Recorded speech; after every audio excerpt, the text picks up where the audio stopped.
welcome to Keene, and I guess we'll kind of jump right into things. Sure. Um, your campaign, Senator, relies heavily on the idea of, I guess you might call New Hampshire common sense. You call it the 603 way. And you say you want to bring New Hampshire to Washington.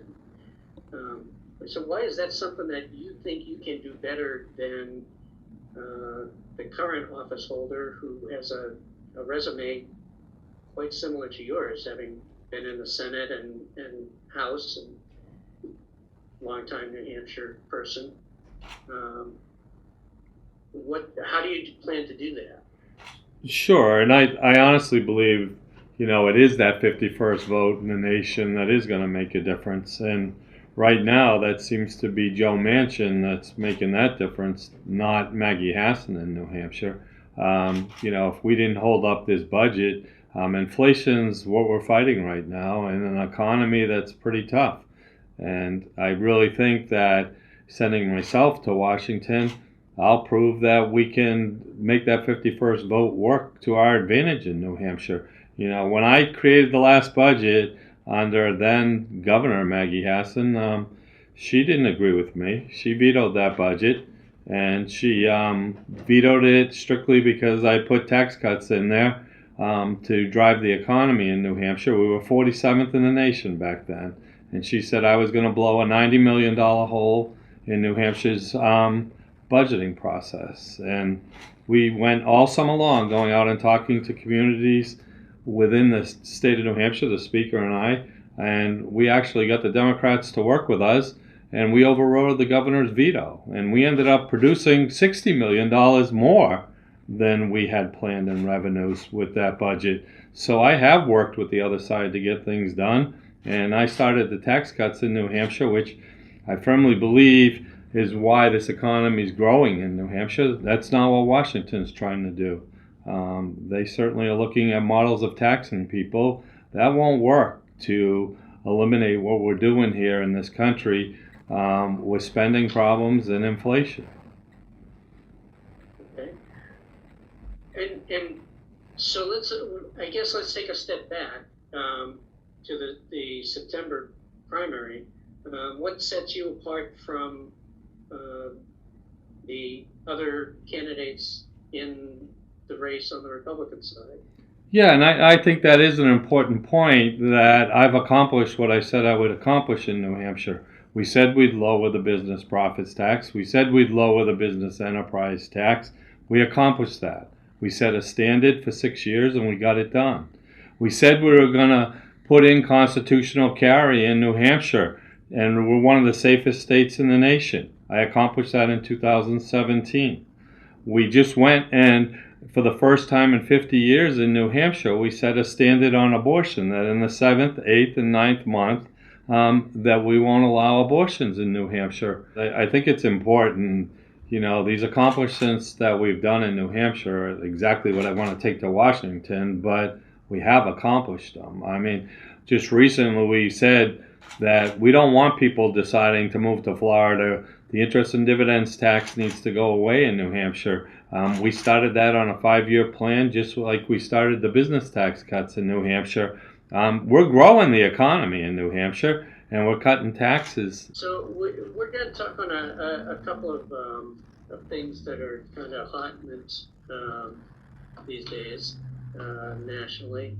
And so one is the January 6th committee hearings. So do you believe Donald Trump when he says that he won the 2020 election? Listen, what happened on January 6th was disgusting from all aspects in this country. And I certainly believe that in New Hampshire, when we do elections, we do them right. I'll stand up for our elections anytime. And I believe the vote that happened in New Hampshire was correct. What's happened in other parts of the country, I can't attest to be honest with you. But I will defend our system here in New Hampshire forever because we work pretty hard at making sure that it's open and honest, and it works. Hey, hi, Senator. This is Rick. Can you hear me okay? Yep, yep.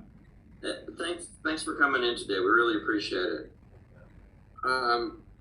You say you can't attest to what happened in the rest of the country, but do you think the election was stolen from Trump or not? No. I think we have a president, we have a process, and it works. But I do think there were things that were abnormal in other states, and should they be investigated? Yes. What we do here, though, I know I govern in New Hampshire. I believe we do it right. Inflation. I'm sorry. Go ahead. No, you're all right, Rick. Okay. I'm sorry. If we could just turn the subject to inflation for a second. Sure. You criticized President Biden for our current inflation, and with gas prices rising, and you talk about Maggie Hassan. What about the war in Ukraine and COVID? What role do you think that has in inflation? Do you think that's not involved in the inflation we're seeing now? Well, I mean, let's go back to where inflation started from. I mean, the important part of this is we have to stop the spending in Washington. You can't spend $6 trillion and borrow 5 of it. That causes inflation. You can't eliminate a gas tax till November, and then you have $20 billion you have to find. That causes inflation. We don't do that in New Hampshire. We built a rainy day fund up to $250 million in New Hampshire. Our revenues in New Hampshire are $400 million to the good over what we budgeted. That's not how they've been budgeting in Washington. They created an energy policy that certainly doesn't work for this country. I mean, we need to go back to where we were on that. They're the ones that drove up the prices on fuel in this country. You can't eliminate the whole subject matter of fossil fuels and not believe it's going to have an effect. I mean, in New Hampshire, we took a vote a year ago to pass a bill that said all of the above. That's a pretty common sense approach to an energy policy. That's not what they've done in Washington. You can't go past the gas pump, whether it's here, because I've certainly been out here enough, or back home in the Salem area, and not listen to somebody complaining one pump over about what they're paying for price. My own daughter's doing that, and she's a pretty successful kid, but she's like, Dad, this is getting ridiculous to drive from our area over to Portsmouth. It's getting awful expensive. And I think that inflation was started long before anything to do with that war. So it was started because of policies of opening a border that made it insane that we have to deal with all these drug problems up here in New Hampshire and everywhere else in the country, an energy policy that's failing, and Washington still doesn't get it about spending. And I think right now it's one party that doesn't get it. I think there's been times when both parties share in that problem. Senator, New Hampshire has received billions of dollars in federal spending, both under President Trump and President Biden for COVID relief. Is that part of the federal spending you say leads to inflation? And if so, what part of that should New Hampshire not have been given? Yeah, well, I think all of that should be checked, don't you? I mean, really, we have received billions, and some of it still isn't spent. Washington ought to be able to add up those numbers before they appropriate numbers like that. We do that every day in New Hampshire. When I went back in 2011 and we had an $800 million deficit and I was finance chair in New Hampshire, it would have been real easy to say bond $800 million in operating expenses. We didn't do that. We cut. And we made sure we lived within our means. And from there on in, we took what was $8 or $9 million in the rainy day fund and we grew it to $250 million.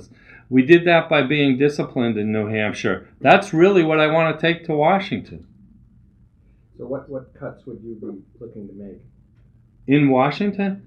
really in Washington, what I think needs to happen is a budgeting process that is open and honest. I mean, in New Hampshire, every piece of legislation has its day of sunshine. Every piece. That's what our state does. In Washington, the only thing that happens with legislation is the party that's in charge.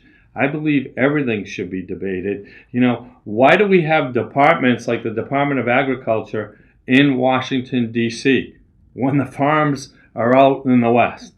I mean, it makes no sense. Why aren't we talking about things like this? We need to start talking about the Department of Education. Some of the best things that happen is when we get things back to the states and let the states make the decisions, because they do a much better job. Our state does. But all of that needs to be looked at. I think that's an important part of what's going on. But you can't go to Washington, have meetings, ask what the revenues are, and the people that are answering you can't tell you what they are or tell you what they're going to grow by. And we would never accept that here in New Hampshire.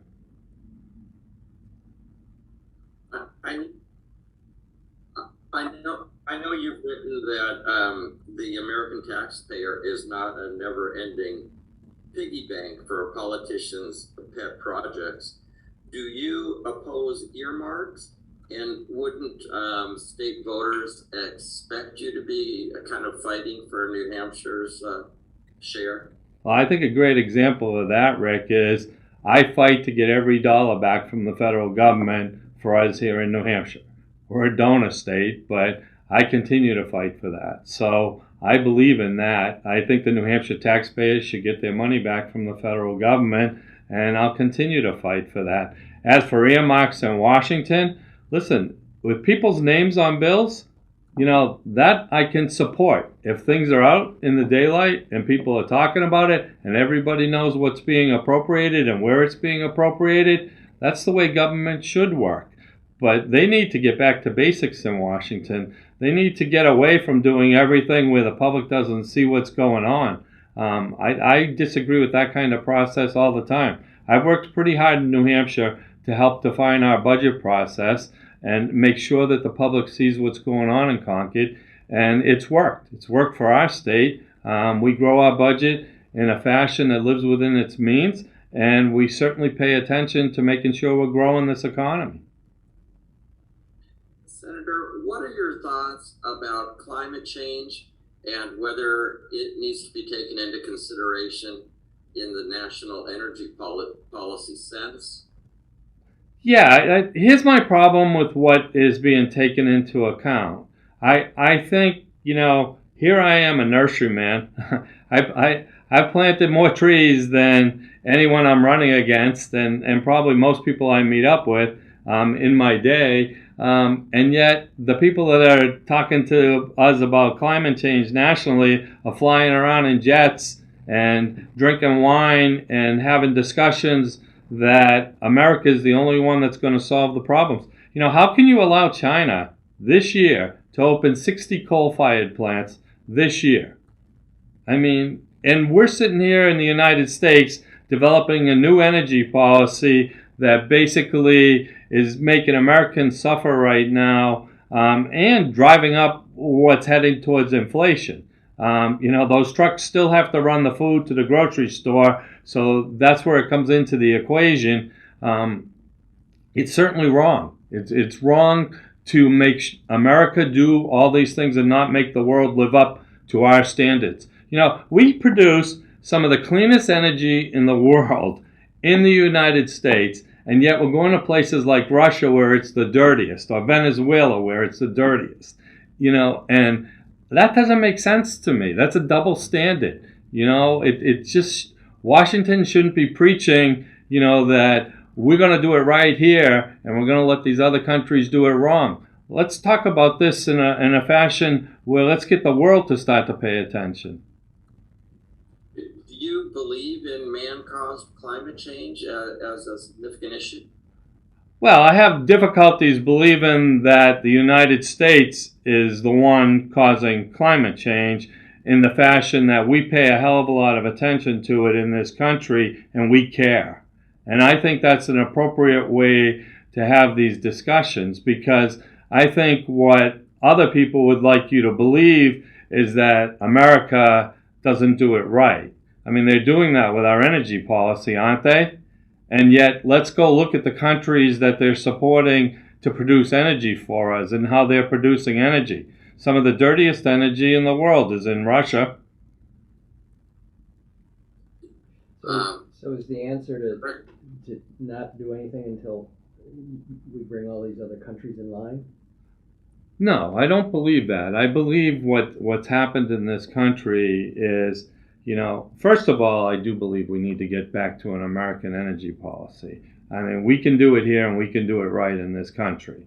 And that'll let Americans start to lead in the world. I mean, I've always said there's 3 things we need to do right away to put us as leaders in the world, and then we can lead even on this subject matter in the world. We need to close the borders and make sure that we end catch and release in this country. That to me is important. 2 million people coming in, we're not sure where they're going. We have an energy policy that's hurting everybody. It's hurting the everyday person in this country, whether they're filling their tanks, and I'm certainly hearing an awful lot about oil. People are scared to death in this state right now where it's going this fall. And then we certainly have this issue where we can't control our spending in this country. If you took just those 3 issues in Washington and took control of them and made leaders out of us again as a country, you could take a president and march across the world and lead. I think that's where we need to get back to. I think that's an important piece, because when we show leadership in the United States, it works.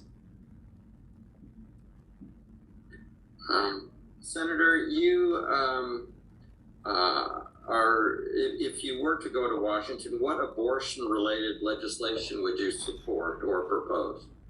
Oh, I think what just happened is the way it should have happened. I honestly believe the states should be deciding that. We did that in New Hampshire, and I'm pro-life. I mean, I'll say that right up front, but what we did in New Hampshire, we said in the 7th, the 8th, and the 9th month that we won't allow abortion on demand. And I think that's important. But we passed that here in New Hampshire. New Hampshire citizens can decide on who they vote for and how they support them, and the New Hampshire legislature should be making those decisions. I don't believe they should be made in Washington. So you think Congress should have no role in the abortion issue and just leave it up to the states? I think the states should have control of it, just like it happened recently. And if say that a neighboring state has less restrictive requirements, say Vermont, should the federal government play a role in facilitating that, in an interchange between the states, so to speak? Well, I think the New Hampshire legislature should play a role in that. Finally, you back the new state law essentially saying New Hampshire doesn't have to adhere to any federal gun law, but people continue to be shot and die here and elsewhere. Is there a role for the federal government in addressing gun violence? If so, what steps would you support? Well, Rick, one thing you should understand, what I backed on that law, and I think this is important, there was no law. Basically, what we passed was you can't have executive orders running this country. And that's going to be an important piece of what's coming up in Washington and how they've governed. One thing I believe in, because I have been a legislator in New Hampshire, still only making $125 a year, quite honestly, but I believe in that process. I believe in the House, I believe in the Senate, and I believe in the fact that the executive branch signs off on it. That's not what they're doing in Washington. Washington's just basically telling New Hampshire what they're going to do, and they're not putting it through that process. They're not getting any agreements to make things work on that end, and that's not how government should work. That's why I voted for that piece of legislation, that if it came down in an executive order, no, we shouldn't be following it. Did you have to be 21 to get an AR-15 style rifle?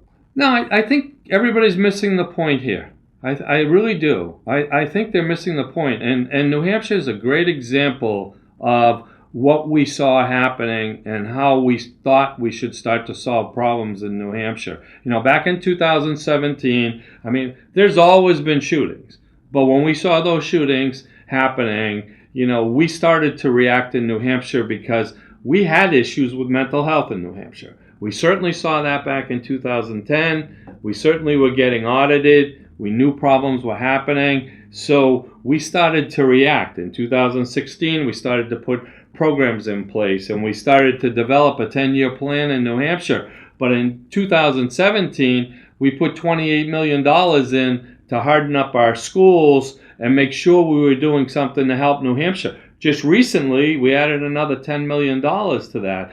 But I do believe mental illness plays a major role here. And I think what Washington likes to do is short-term things to solve problems. Let's start talking about the long-term things. What just happened in Texas is disgusting. The community realized that this person was sick and needed help, and no one came to help the person. And then, because they don't follow up on things, he gets a gun. I really do think there's a role here where the government plays and how it should happen. We need to start talking about how mental illness plays a role in that and how we can take care of society and make sure that they don't have the ability to do this. That could have just as easily been something else like a bomb. This kid really had problems. And I think the fact that what happened there was absolutely horrific. But we need to, as a country, start to work together and really get to the core of this. And I see what we've done in New Hampshire is we've started to work on it as a state and as communities, and we certainly worked with law enforcement. We had about 60 different presentations of what should be accomplished in New Hampshire. 38 of them got accomplished. 12 of them, I believe, are still in progress right now to get accomplished to help make our state a better state with the school systems and make sure that we protect people in this state. And, there's always going to be the opportunity for someone to do something, but I think as people speak up and they pay attention, that's what we're asking them to do in this state. So just a quick follow-up, are you advocating more federal investment in mental health here? I have advocated for that in New Hampshire, to be honest with you. But if you're down in Washington, is that... Well, in Washington, I would do exactly what I did in New Hampshire. I really do think you got to sit down and you got to build budgets. And if you're asking me, is that something that we ought to put as a priority? The answer is yes. But that means you need to start to look at where else you can take away. And I think that, mental health, in my opinion, we were behind the times in New Hampshire for a lot of years. We've done so much. Look, we just bought a hospital. We just took some of those federal funds and bought a hospital because we knew we had to build structure into being able to take care of the youth. We don't have enough places to put them, and we don't want them sitting in hospitals, which is what's happening. The governor did. We went and toured these hospitals. We saw kids in there for weeks. We weren't letting that happen anymore. And as we found out it wasn't doing enough, we just said, we're going to solve it in Hampstead, New Hampshire, and build out there to make sure we can take care of mental health. We were looking at it in Epping, and we certainly want to get there, and we want to work with the council to get there. We're working on it in Nashua. Mental health is an issue that I think New Hampshire's paying a lot of attention to, and we need to solve that problem. And I'd solve that problem in Washington too, because I believe it's an issue. So, Senator, just to be clear, you're in terms of 41,000 gun deaths a year in the United States. Not a gun problem, a mental health problem. Well, I think there's a whole bunch of issues there. I don't believe it's a gun problem because look at New Hampshire.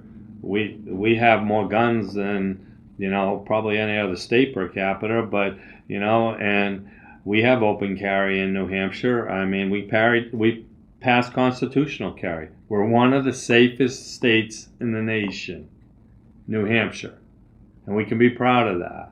And we can be proud of the fact that our citizens respect the fact that they own a gun.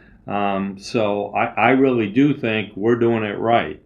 You know, you can't defund law enforcement in these major cities, you know, and basically say when they have 60 shootings on a weekend in Chicago that that's not part of the problem. I mean, it's absolutely part of the problem. I govern in New Hampshire. I think we're doing it right. We support law enforcement in New Hampshire. We certainly worked pretty hard starting in 2016 to stop the drugs from coming into New Hampshire, right? Now they open the borders back up. Even I'm seeing with these sheriffs that we're having problems. I mean, the drugs are starting to flow in here beyond what we can control. We don't want this to happen. We need to stop all that. You know, I think that plays a major role too in what's going on in society right now. You know, we heard today, just in fiscal in Concord today, you know, and it was a Democrat senator, you know, from Nashua, who's a good friend of mine, saying, you guys aren't paying enough attention to Manchester and Nashua. We're having problems with fentanyl. I didn't stop the meeting to say, why don't you start talking to Washington and close the damn border? Because it's certainly where it's all coming from. You know, we'll solve the problem. And we won't blame each other in New Hampshire. We'll get it done. But it's really Washington that's put this upon us. We were working pretty hard, and we got New Hampshire in pretty good shape when it came to drug deaths in New Hampshire. But it's heading in the wrong direction right now. And I really think, you know, that's part of this whole picture that's going wrong with this country. You know, we can't say we're not going to prosecute people in New Hampshire and think that it's going to work. There has to be consequences. You know, there has to be consequences for those people that are coming across the border illegally. But none of them are being prosecuted. When I went down to visit down there, they made it clear to me. They turn in tons of people, but they're not getting prosecuted by the federal government. Why? I mean, it just doesn't make sense to me. We can get together as a country and solve these problems. I mean, but again, it sounds to me like we're doing things right in New Hampshire. And we work pretty good together, both parties, to solve New Hampshire problems. So taking what we're doing here to Washington, yeah, I believe it is the right thing to be doing. I mean, and you can tell me it's being done by the senator now, but she was just going to filibuster to change our election laws in New Hampshire. I strongly believe we're doing it right in New Hampshire. I don't want Washington telling New Hampshire how to do election laws. That doesn't make sense. It really, I think we need to get back to what all of us believe in, and let's do it our way. It's working. It's working for this state. Everybody seems to want to move here. Come over to my district. You know, it's insane right now. I mean, rents are going up because there's just no more room. It's, you know, and we got issues to solve there too with housing, and you know, we're certainly looking at it. I mean, we're looking at it pretty hard. So you mentioned that the link between the opioid problem and the crisis on the southern border, and on your website you mentioned it and attributed to Biden-Hassan open border policies. And so I'm wondering what role you see a Senate member having in setting immigration policy, or is there a particular vote that Senator Hassan has taken that you would point to and say, that's why we have a drug problem in New Hampshire? Well, I'd certainly say the fact that they opened the borders, they stopped building. The Democrats opened the borders, and obviously Senator Hassan supported the president in doing so. I really think that's the first thing, that if you go down and talk to law enforcement in Texas, the borders need to be closed. You need to end catch and release. The person comes across now, they don't stop at the first nation they come into. They stop in America under the system that we've built right now. When they get in America, they get caught, they get processed, they have to go to court once, and 2 million people are gone after that point. I mean, that happened under their watch. They promoted this. They invited these people to the United States. They stopped the wall, even though she might have went down there and changed her mind and said it should be built. There's good cause to build that wall because it limits where you have to have law enforcement, to be honest with you. That river isn't that big. I didn't realize that, but I mean, it's easily crossed in most places because it isn't that big. And on top of that, they're the ones not prosecuting. Those are federal laws they're breaking when they come into this country, and they're not being prosecuted. So yes, I think, and this is the way we've governed in New Hampshire, you have to limit the scope of what you're trying to accomplish first. Because most people that don't want to accomplish anything will now start talking about dreamers and everything else and how we're going to solve this. There's a ton of issues to solve. I can go any day and talk to somebody in the restaurant business, the hospitality business, all the way around. I can talk to people in my own industry. We all need help. Back in the old days when people used to deal with visas and they worked for this country, we all need that kind of help. But the first thing to do is close that border. And then we can start talking about how to solve problems in this country. And I think you could get there. I think you could get there with common sense talking together. I mean, listen, most people ask me, would you work with a Democrat? Well, first of all, I've done it in New Hampshire. Second of all, Joe Manchin's proven that on two subjects, we can come and talk about things. One is energy, and two is budgets. We may not agree on how to get there completely, right? But I don't agree with everybody in Concord, yet I've got it done over all these years. I really do think there's a way to get there and solve those problems, but it isn't working today. So you mentioned that, there is more to immigration than just closing the border, and that may be a priority. But as a senator, you'll have 6 years. So hopefully, if you get the border closed, then you can start working on some of the other immigration issues. As in operating a farm, that there are lots of people who have come to this country and are working hard and adding to the economy, and so some of them are in kind of a between a rock and a hard place in terms of immigration policy. Is there a DACA solution that you would support, or do you have thoughts on how to deal with people who are here already? I'll be back here a year from now. I mean, to be honest with you, I think the first thing that needs to happen is you take a strong stance on closing that border. I really do think this open policy is wrong for our country. I think the one thing you'll be reporting on as things move along in the next year, when we were down there, we certainly talked to law enforcement about the people that have come over the border, and it's millions. It's over 2 million now. Most of them that are coming over the border owe the cartels when they get over. And they're going into what you would call legitimate industries now and setting up in this country. Restaurant businesses, things like that, to pay off their debt to the cartels. So it isn't just the sex trade and the drug trade like everyone thinks. It's everywhere. 2 million people are coming across. They're somewhat like an indentured servant to the cartels. Don't tell me that's not coming to New Hampshire, because the sheriffs assured me that they're making stops in New Hampshire with people that are illegal. And, Washington's not responding to the fact that they're making these stops. So I really do think we better be damn careful when it comes to those. If those people are here, sure, there'd be some good ones, right? But what about the bad ones? What about your kids and my kids when it comes to people like that? It really, to me, I think we better be careful as a country, because I don't think we've seen the worst of what's happening with an open border.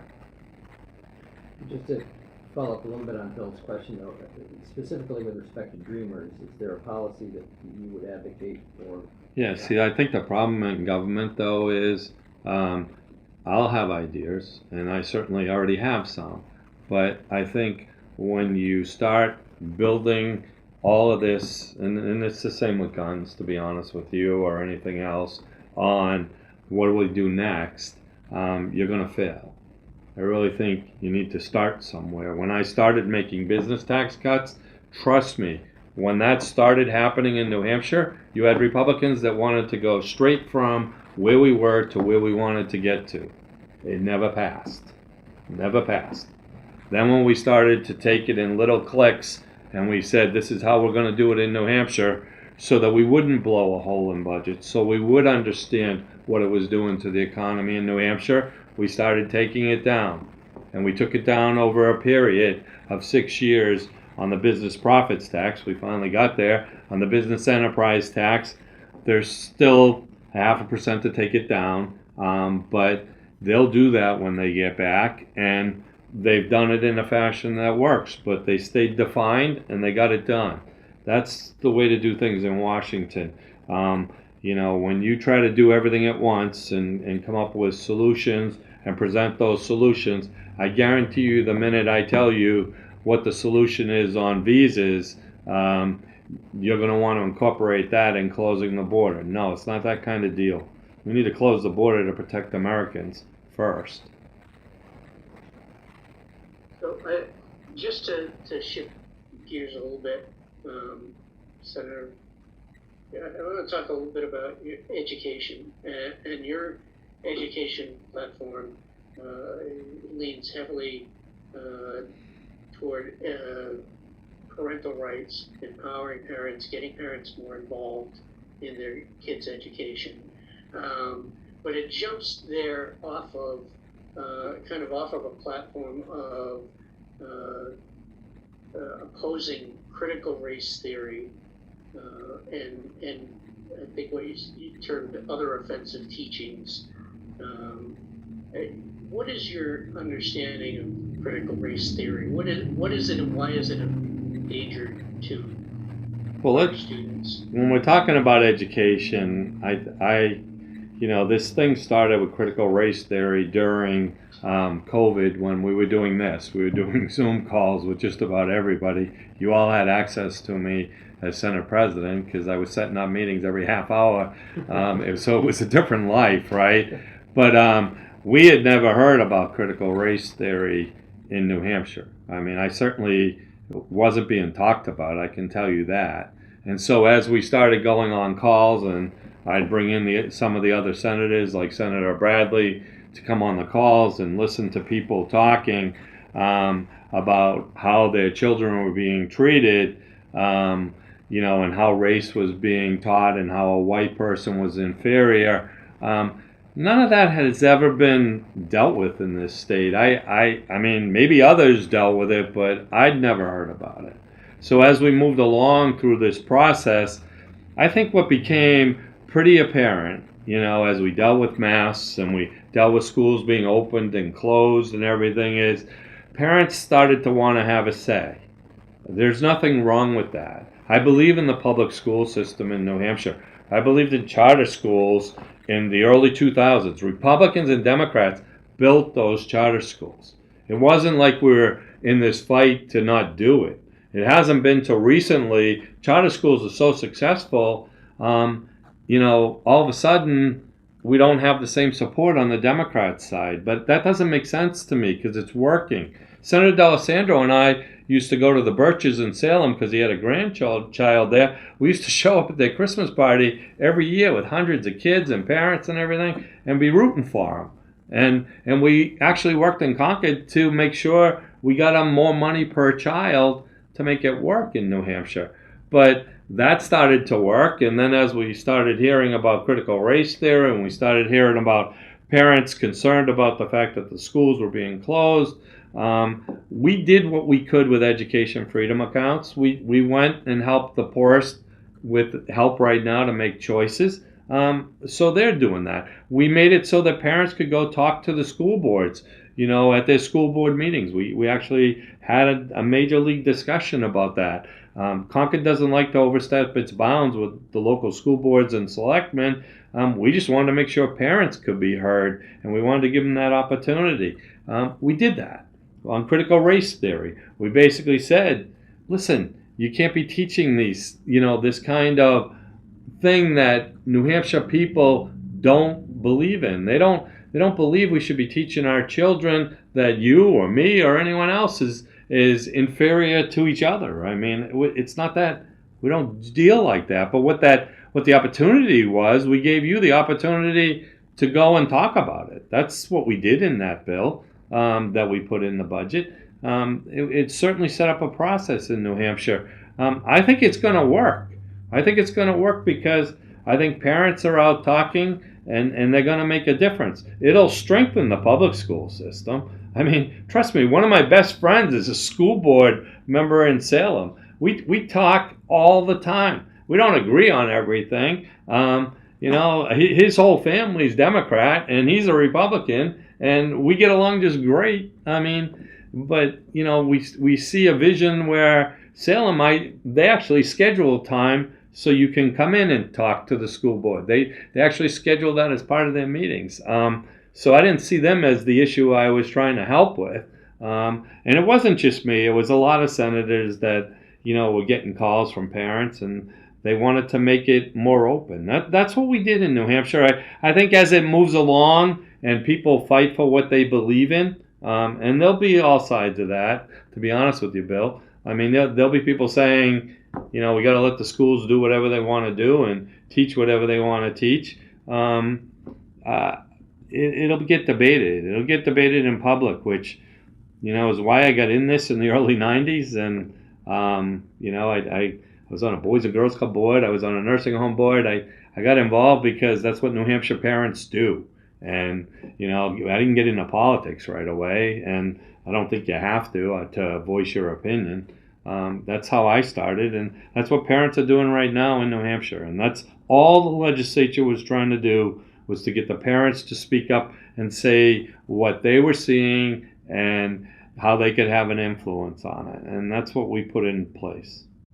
Follow up on Bill's question. Can you name a particular school or classroom where divisive concepts or critical race theory was instructed? A specific example? Yeah, we actually had a gentleman over here, Dan Richards, was the first person to contact us and start talking about his daughter's experience. And he went in to talk with the school system, and I'm not sure which school system it was over here. It could have been Hanover, to be honest. It was one of those. And he had a teacher and stood up and was either a teacher or an administrator and basically say, I know your type. You can't speak here.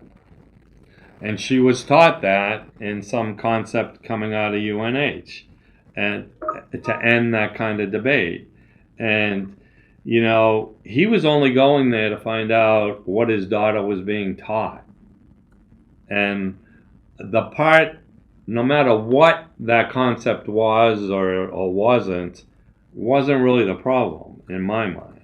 The problem was it was a parent going to find out something and not being allowed to discuss it. What it turned into is things that are happening everywhere and people are talking about it everywhere. No, I'm not going out looking for which schools are doing this and which schools are doing that. And, there's going to be so much involved in that kind of concept that it's just going to make for open debate. I believe in that. I think it works. I used to believe in town meeting. I used to be the town moderator in Salem. When I finally gave that job up, it was because there was only 150 people in the audience. When I grew up, there'd be 500 people in that same audience coming out, and they'd throw bombs at each other too. But I mean, it was a good debate. Right now, less and less people are involved, and I think that's wrong. I think let's push them back into being involved, and that works. Okay. So, Senator, one of the things that is different between the state Senate, which you've got abundant experience in, and the federal Senate, is the federal senators have to deal with things like foreign policy and kind of keep up on, what are we doing versus what are other nations doing. So you were in the Senate. You might be on a Senate Foreign Relations Committee or something like that, but in any case, you'd probably have legislation put before you that you have to deal with. So I want to talk about a couple of foreign policy hot spots right now. The first we touched on earlier is Russia and Ukraine. How far should the U.S. go to ensure that Russia doesn't absorb Ukraine? They're talking about holding votes in easternmost provinces now. What's our stake there? Where should we draw our line? Yeah, well, drawing our line, I don't believe we should put boots on the ground, but let's go in reverse because we've already talked about it, and I honestly believe, maybe I'm just a simple kid from Salem, New Hampshire, right? Because I firmly believe if you close the border, you create an energy policy, and you create a budgeting process that stops the spending in this country, you're going to develop a leader. You're going to develop a president that's respected across the world. How can this president go out anywhere right now with the way we're running this country and win those battles? I mean, we made a decision to go out and buy oil from Russia. First of all, we financed their war because we made that decision to buy oil from Russia, right? And now we're in dealing with the devil for our energy policy. We were forced to stop that. It didn't just stop because someone in this country said, we're going to stop it. It stopped because the fact is they went to war. And we were forced as a country into stop dealing with them. But if we were leaders and we had an energy policy in the United States that made us the first and the best, and we were supplying energy to the rest of the world, they'd have to listen to America. They'd have to talk to us like we were leading. That's not what we did in that situation.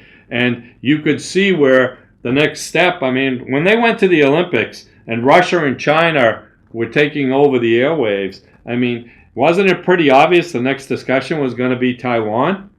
You could see it all coming. And what's America going to do there? America needs to do everything possible to support Taiwan. We need to make sure that short of putting boots on the ground in Taiwan, that we support them. And I think all of this failure is coming from failed leadership. China, I said a while ago, 60 coal burning plants, and yet we're not going to say anything about it? And we're still going to send them funding? Why are we doing things like that? The message should be clear. No more money's going to China. We're going to stop this. We're going to start leading in this country. It wasn't long ago when we were.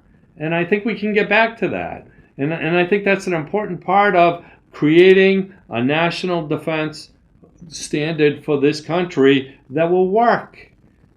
You can't tell me when we walked out of the Afghanistan that we were respected after that day. There's no way.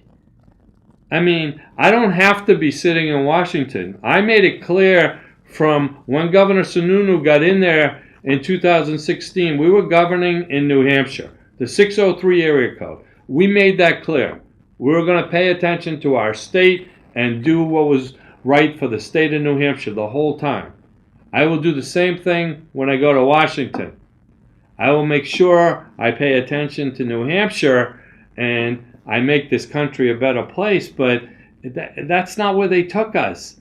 And we've always had leadership coming out of this country that helped with the world. I believe we have to pay attention to the world as a country, but you can't do it from a failed policies all the way from the border to energy to how we're dealing with our budgeting. I mean, when we got to borrow money from China to fill that 30 trillion that we needed, is that really what you want? I mean, I can't see where any of that makes sense. If I could just interject a question here. So, under President Trump, there was a pivot to sort of a go-it-alone approach to dealing with foreign nations, particularly China and Russia. President Biden has sort of reverted back to alliances and trying to deal with it. So, which of those approaches do you like or dislike? And yeah, I think the Trump approach was a reaction to Americans don't want us fighting wars and staying there. So all of a sudden, we're going out and we're going to fight our battles and we're not going to stay there. All of that seemed to work to create a policy for this country where we were respected for a time period. I believe in what I just told you. If America starts growing America and being a leader again, countries like England and France and Germany, they'll all be with us. How do we go in and abandon Israel as a country? And we're building unity? I don't see where we're building unity there. I really do think it comes from leadership here. Then let's build the unity. How can we have Russia go in and negotiate policies for America with countries? Does that make any sense? We're going to create nuclear strongholds right outside of Israel, and that's acceptable because we're letting Russia get involved with the negotiations? None of that makes sense to me. That's not leadership from our country. That really doesn't work at all. And I really do think, I think what you're looking for out of me is, how am I making this transition from Concord to Washington, D.C.? Well, first of all, you'll never take the New Hampshire boy out of me. But second of all, I've already started that. I mean, I won't give up the presidency in New Hampshire because I believe in the honor and respect of it. And that's why I'm keeping it right now. But if you don't think I'm not getting up every morning and studying banking and how it's affecting the way points are going to change and inflation is happening, that same man that sits on the school board in Salem, he sends me documents every day of the week on banking because he's a big bank consultant in the country, and he sends them to me. As I talk to people about energy policy, and we have experts here in New Hampshire, whether they've been with Exxon or Mobil or any of the big companies, they're all here, and they can teach you too. I'm in that transition part of it. And if it's not strong enough right now, because people want to use that against me, that Hassan knew what she was doing, I don't believe she knew what she was doing when she vetoed that budget in New Hampshire. So the person that won that battle is sitting right here, right now. I won it with the speaker because we went out and we talked to the people, which is what you need to do in New Hampshire. We worked on mental health. We worked on the disabled community. Everyone says Republicans don't do these things. We did. And we went out and talked to these people, and they came with us. And the Democrats in the Senate came with me. And they went to Maggie and told her, this is a good budget. This is going to work for New Hampshire. But I'll get to Washington, and I'll get Washington done right. I don't think there's a class here to teach you it, but there wasn't a class to teach me to be involved in budgets like I do in New Hampshire, and I think I'm highly respected in that category. Well, I was going to say, as we're getting close to our hour, is there anything that you want to say that we haven't covered? But you kind of beat me to the punch there. Well, I only lost you for a few seconds, Bill, so it wasn't bad. But yeah. But no, I think as we. Anything else?